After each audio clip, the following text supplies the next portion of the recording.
প্রবাদে আছে ঘোড়ার ঘাস কাটা, কিন্তু এটা ঘোড়ার ঘাস কাটা নয়, আমার হয় ছাগল গরুর ঘাস কাটা। আমি অনেক বছর ধরে গরু ছাগল পুষি আর এইভাবে ঘাস কেটে এদের খাওয়াই। কেউ সত্যি সত্যি ঘোড়ার ঘাস কেটে খাওয়ায় কিনা যায় না, কিন্তু আমি ছাগলের প্রচুর ঘাস কেটে খাওয়াই প্রতি বছরই। গরুর চেয়ে বেশি ছাগলের দিতে হয়, গরু তো খড় খায়, ছাগল তো খড় অত খেতে পারে না।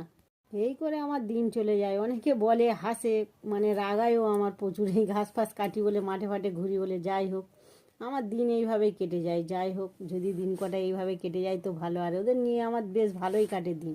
এমনিতেই আমি কোথাও সেরম যাই না, ওদের নিয়েই থাকি সব সময়। আর মেয়েরাও সঙ্গ দেয় আমার, ওরাও ঘাস কাটে। আমার মেয়েও এসেছে ঘাস কাটতে, অন্যদিকে কাটছে, আমিও কেটে দিচ্ছি আমার একসাথে। আসলে আমার অনেকগুলো ছাগল আর অনেকগুলো গরু, তো ঘাস অনেকটাই লাগে। প্রথম এদের খেতে দিয়ে তারপর আমরা ঘাস কেটে বাড়িতে নিয়ে যাব, গিয়ে আবার গরুর জন্য দেবো।